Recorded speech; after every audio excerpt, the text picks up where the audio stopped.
Sukeshu vigatasviha. Sukeshu vigatasviha. Vita raga bhaya krodha. Vita raga bhaya krodha.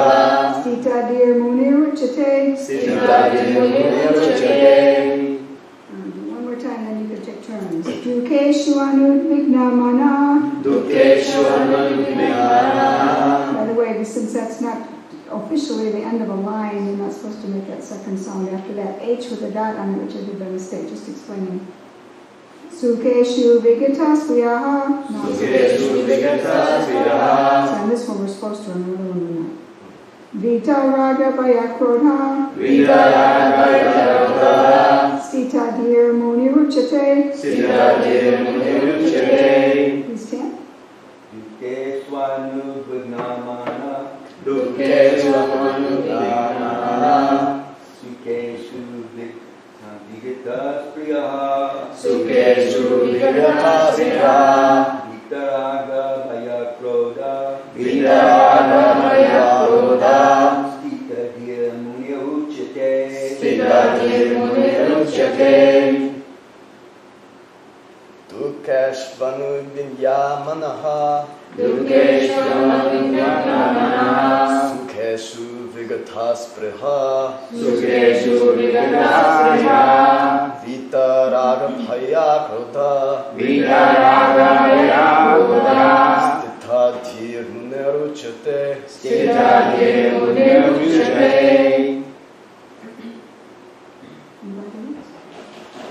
Dukeshu anudvigna mana. Dukeshu anudvigna mana. Sukeshu vigatasviha. Sukeshu vigatasviha. Vita raga bhaya krodha. Vita raga bhaya krodha. Stita dir munir uchate. Stita dir munir uchate.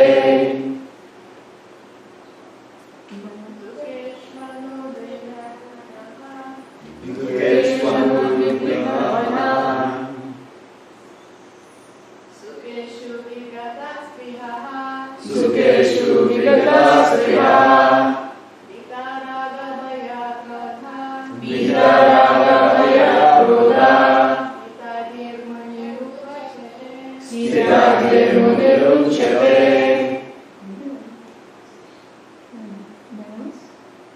Okay, the word meanings. Dukeshu. Dukeshu.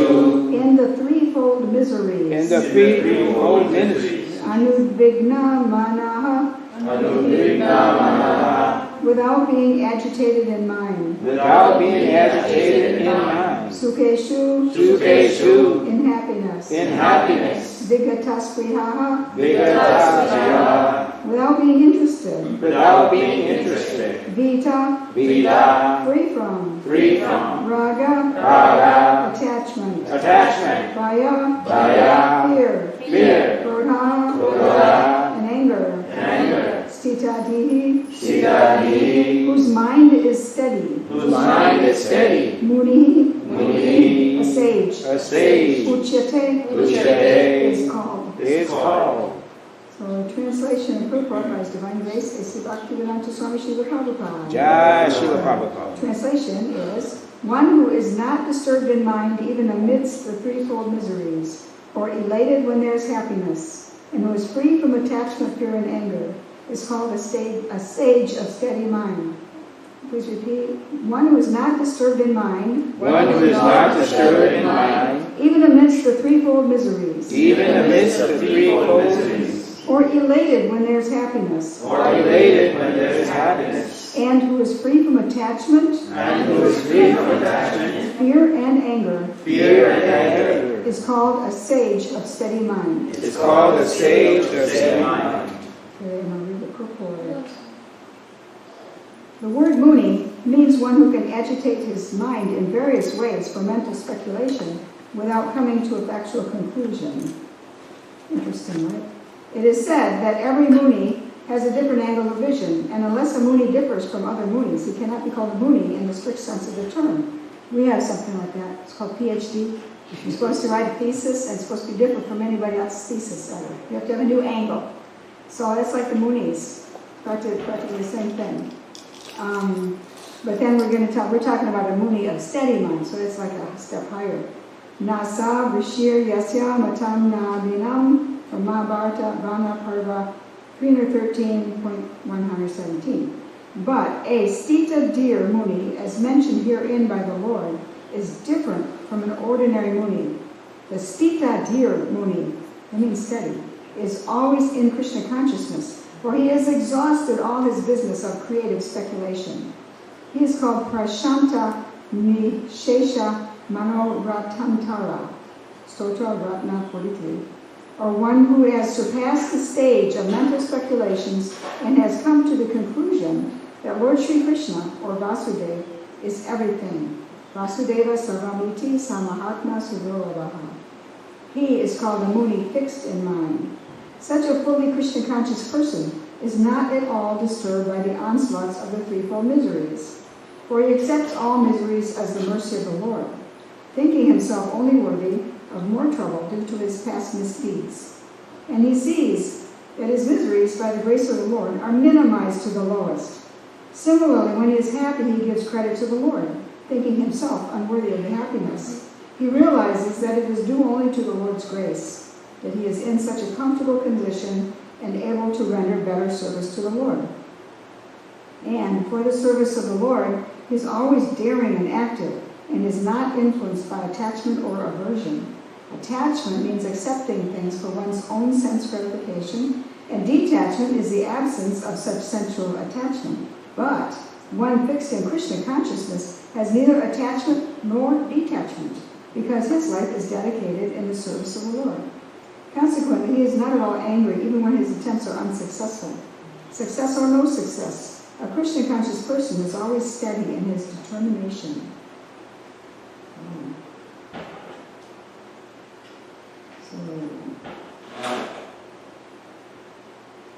This is one can be called a muni if one is steady in his determination like this. And you don't necessarily have to go through that PhD stuff and have a whole bunch of different opinions from everybody else. Your creative speculation is considered done when you're fixed on Krishna.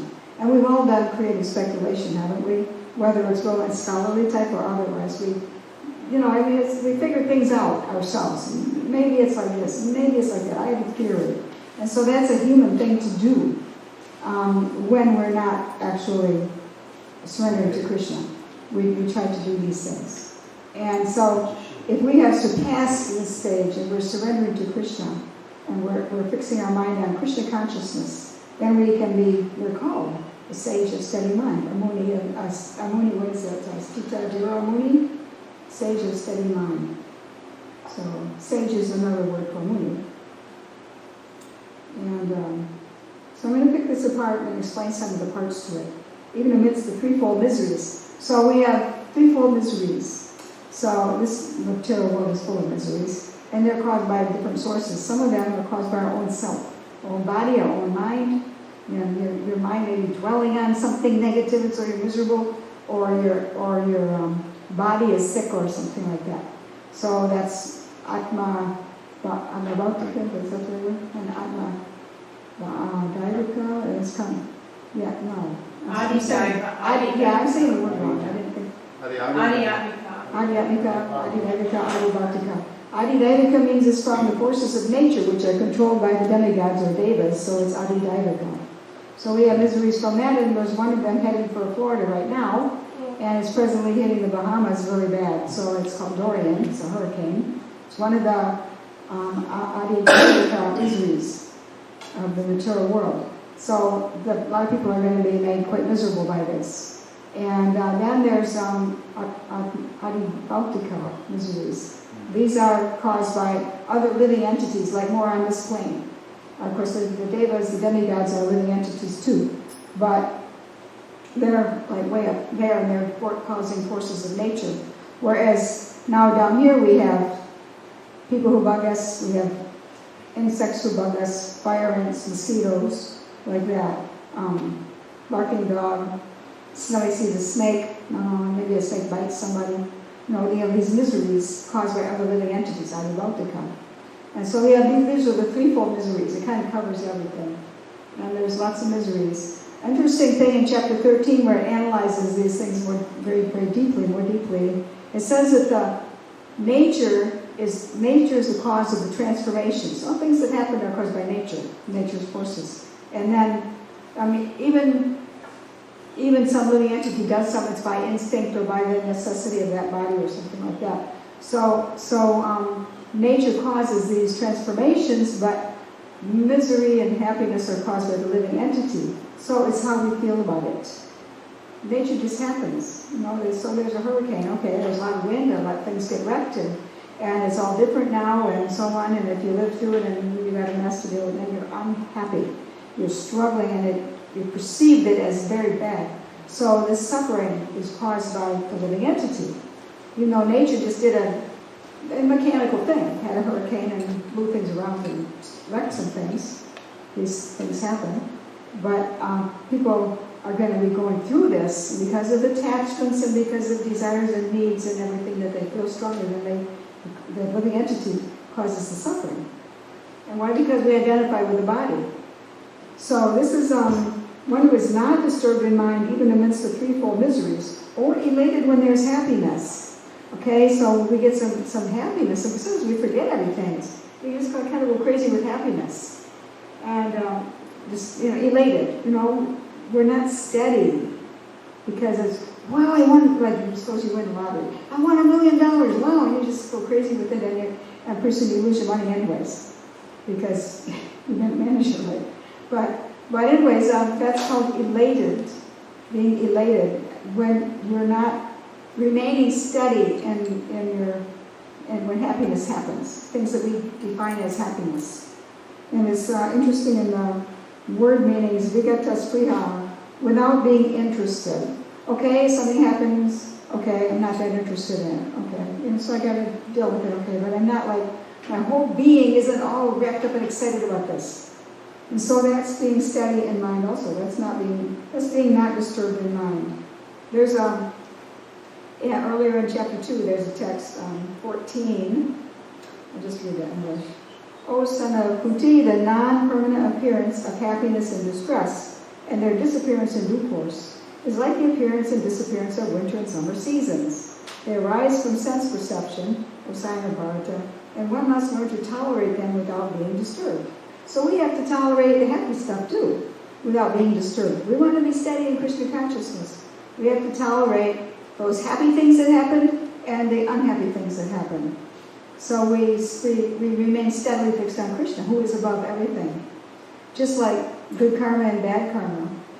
Ultimately, it's better to have no karma. In Sanskrit, that's akarma, akarma. It's better to have that than karma, good karma, or vikarma, bad karma. Of course, nobody wants vikarma, which is bad karma. But everybody wants good karma.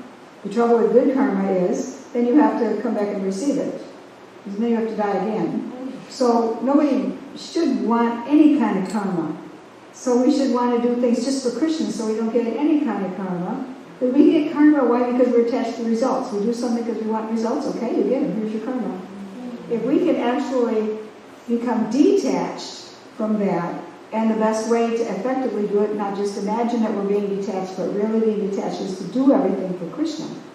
Then if you want to please Krishna, then that way you're not attached to the results of your activities. And then we don't necessarily have to come back because we're serving Krishna. And that's the eternal thing. That's the eternal nature of the spirit soul, is to serve Krishna. So whether we know it or not, our happiness lies in finding our way back to Godhead so we can serve Krishna. We may think, why should I want to serve Krishna? He always wants to be the center. Well, that's how we came here in the first place. Got a little jealous. So how come Krishna's in the center?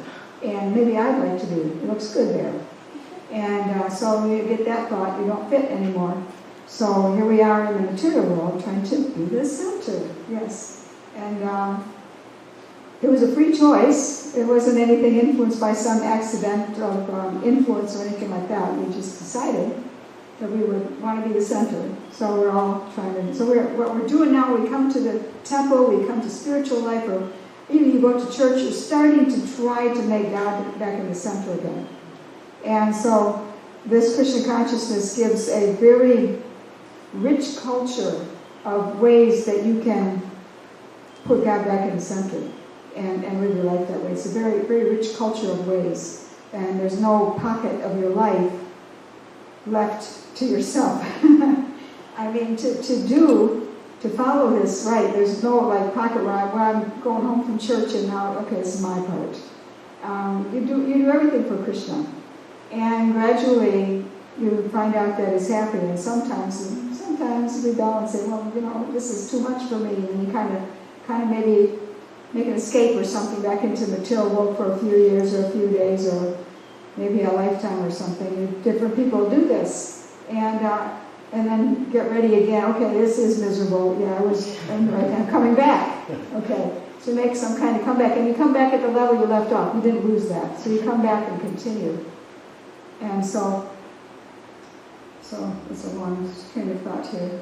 Anyways, being not disturbed your mind and being steady on purpose and not distracted by such things as good karma or bad karma or any of these things. Sometimes bad karma is so bad that one wants to do good things to get a relief from better karma.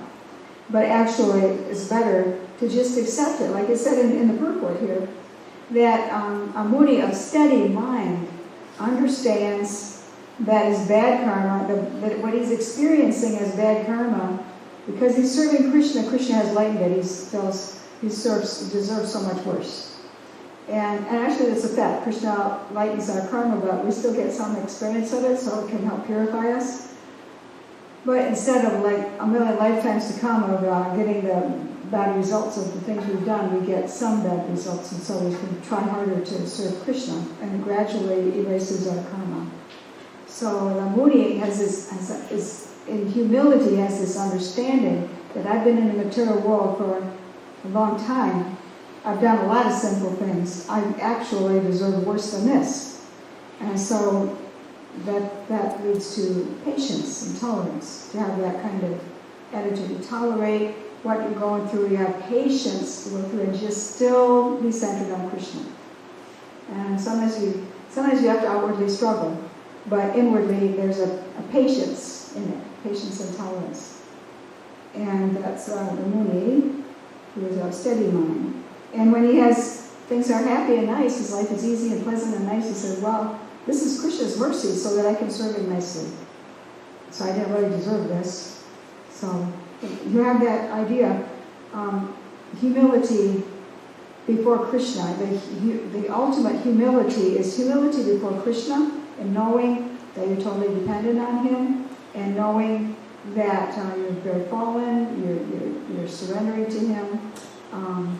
It's not just humility toward each other. Sometimes humility toward other human beings by itself without the higher understanding might lead to being a doormat or something.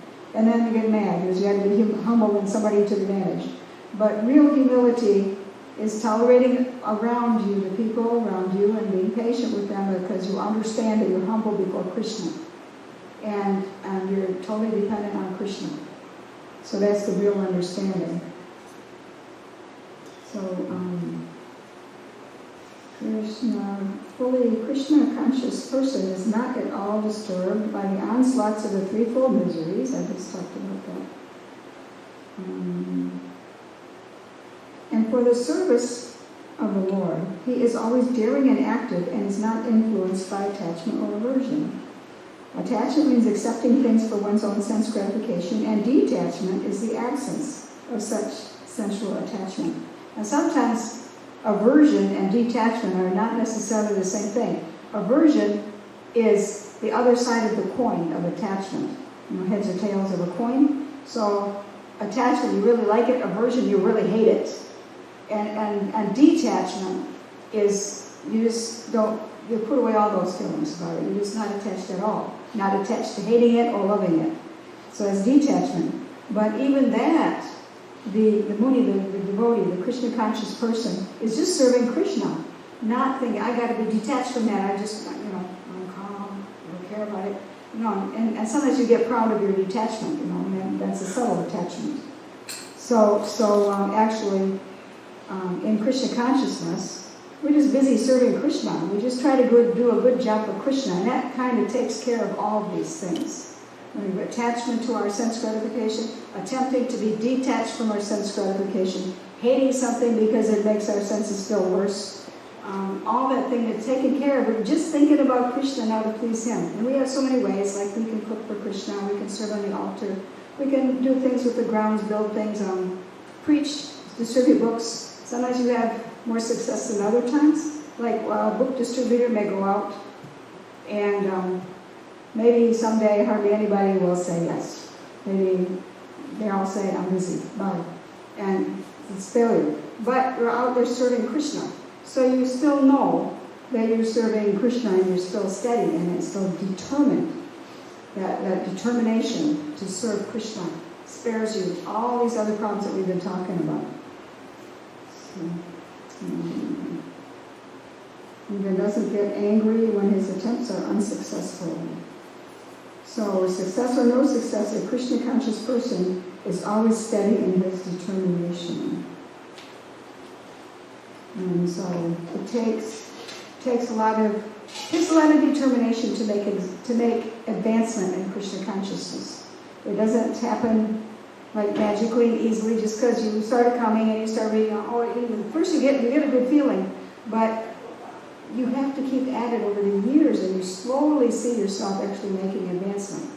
And in the beginning, it seems intolerably slow. Right? So and for me, in the beginning, I wanted to pat myself in the back for whatever I had. I thought that's pretty good because it was a long ways from where I had been before I knew about Krishna. So I didn't want to hear about, we have a long way to go. I didn't want anybody to tell me that. I wanted to say, I've come a long way. But that was in the beginning, and I did have a long way to go. And gradually, I could look at my progress and keep developing my determination and moving forward. And I could gradually tell that I was making improvement. And till it's less important to me to look back at where I've been and say, well, at least I came a long way from that. And now I can look ahead and I can say, this is my goal. And I have to be patient and determined to work toward that goal. And how do I work toward the goal? By following Prabhupada's instructions. We chant, we hear, which means we read the books and we hear each other talk about the books. And we hear the kirtan, of course. We go and chant and hear the kirtan. Chant the holy names on our beads. Follow the regulative principles. No meat eating, no intoxication, no illicit sex, and no gambling. And we follow instructions to offer our food. And we follow instructions about cleanliness and etiquette. Rise earlier in the morning, like that. Be regulated in things. Dress very modestly and chastely so we forget about the body and think about spiritual life and help others do the same. All these things come together that we practice them with determination and gradually make progress until and we can see that getting there, and we can see that we can tell the difference. We can tell the difference in ourselves. So maybe I should talk about the stages of advancement. It's always good to talk about the stages of advancement. In the beginning, we have faith. We see this, we have faith, this is good, I want it. And then we have sadhu sangha, the desire to associate with devotees. So we start hanging out with the devotees and they start teaching us things and we do things with them, learn from them. Then Bhajan Kriya, the spiritual master, initiates us and teaches us, trains us up to be like strict good devotees. And then Anartha Nivritti, which is when all the unclean things within, unwanted unclean things within come up one at a time. Ooh, I get this bad thing in. Ooh, I got a bad feeling here. Oh, I have a bad habit. Ooh. And they come up one at a time and we have to try to deal with them. When you've dealt with most of them and you are no longer subject to the influences of the lower modes of nature, passion and ignorance, you're more steady in the mode of goodness, then that's called Nishta. And Nishta is kind of the dividing line between higher advancement. So then there'll be, we know what they are by reading about them, the higher stages, but I don't know what they feel like yet. So that this ruchi, great attachment to devotional service, much stronger and more deep than ever anyone felt before. And then asakti, attachment to Krishna, much deeper feeling than we ever felt before. And then bhava, we get the ecstatic symptoms of this, and then prema, full-blown, pure love for Krishna. So those are the higher stages which we can read about, we can meditate and try to understand them, but what we really are doing is we're in the lower half. Most of us, but there's exceptions somewhere probably, but I don't know if I even would be able to tell, because I'm not there yet, so I don't know who's there. But we know Prabhupada was at the highest stage.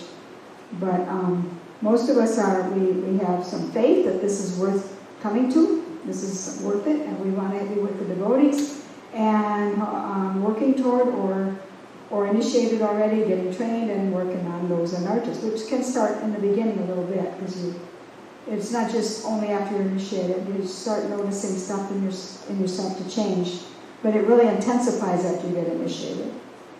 So these are kind of where most of us are at, these stages, and you can see if you're making progress in these stages. So I think that I will stop here and see, yes, questions and comments, yes. You were discussing how our attachments can either be favorable or unfavorable karmically. We may feel some attachment to different things. If we become detached from those attachments by engaging in Krishna consciousness, then it becomes easier to give up those attachments to these different factors, positive and negative factors. You mentioned that in the association of devotees, we develop similar characteristics to them and become more acclimated to giving up those attachments. I didn't say that, but that's a really good point. I should have said it. Thanks.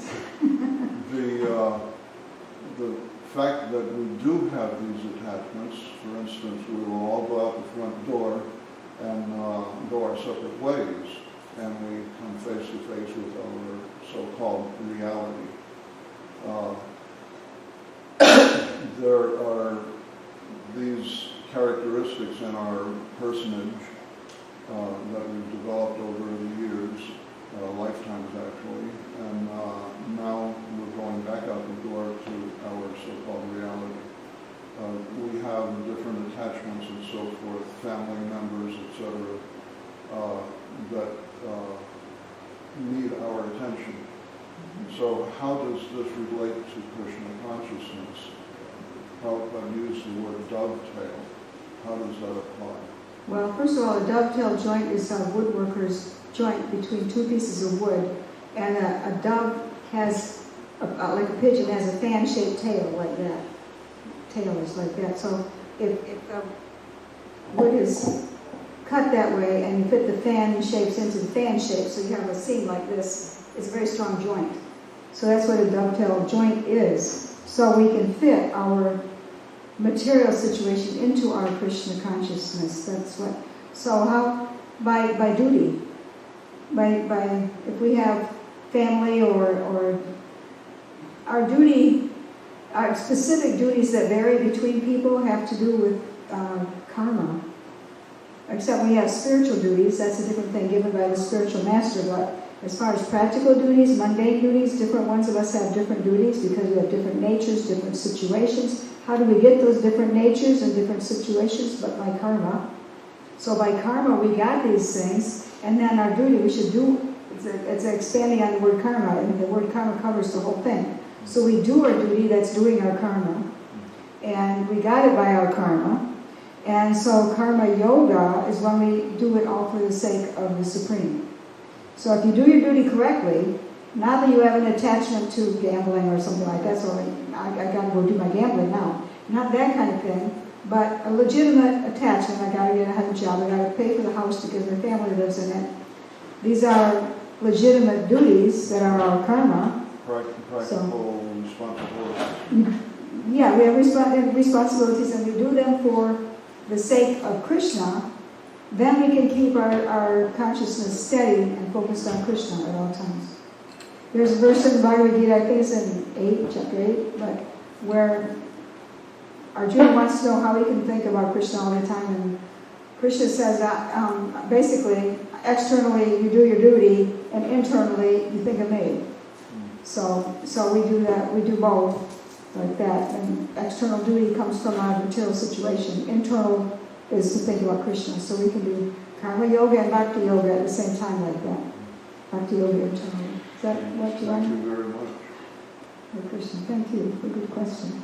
Anybody else? Anybody else? If I'm not seeing your hand, Howard, Mataji, let me see. Yes. Grant. Can you please help explain the difference between the material mode of goodness and the transcendental platform? In the spiritual world, there's pure goodness, but it's not the material goodness is mixed, always mixed. It's never pure, for one thing.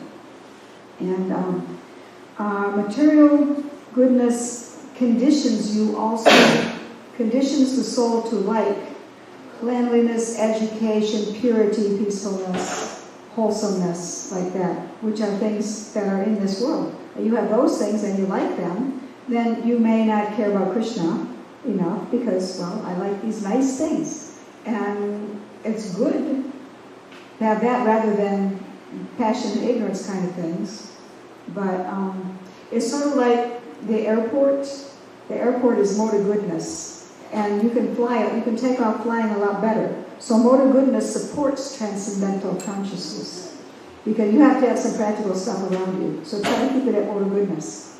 And that supports transcendental. But like you can, to get to the airport, you may have to go drive through the inner city or fast, who knows what mode of ignorance and passion and stuff, driving to get there, passion.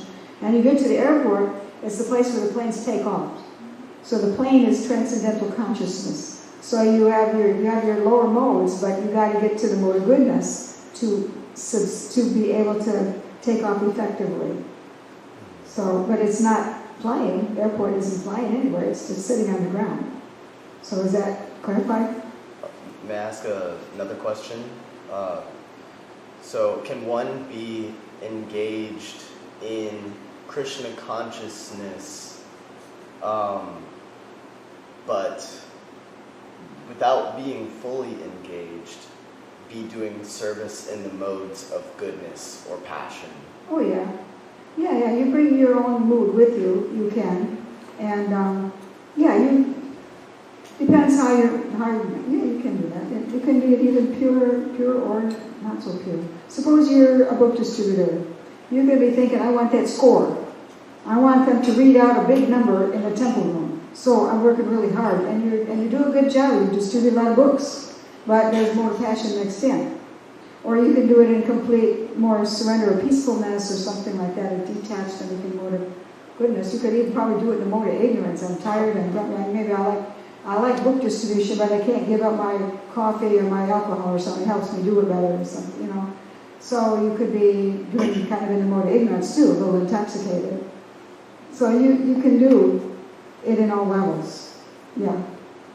But if you remember, Krishna, there's internal and external devotional service. You can do the external activities of devotional service. Your mind may or may not be there. Or you can be in different modes and still you're thinking about Krishna so it can go along with. Or, I guess I'm doing the best I can. Does that make sense? Thank you. Okay, yeah. That brings to mind Bhagavad Gita 11:55 talks about thinking of Krishna favorably, not unfavorably. Like Kamsa, the demon, wanted to kill Krishna. He was always thinking about Krishna, but he was thinking about killing Krishna, not serving Krishna. So his mind was on Krishna 100% too, but not in a favorable way. Yeah. So we have to be not like Kamsa, but or even just a little materialist. He was a big demon, but just a little materialist. We can, if we keep trying, if we keep practicing and thinking about Krishna. favorably. Yeah, favorably. Because in this movement, like Kamsa was not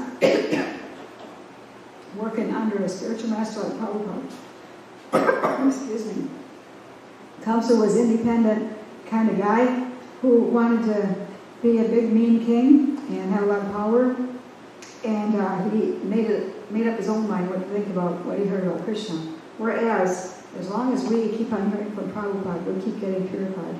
We hear it right.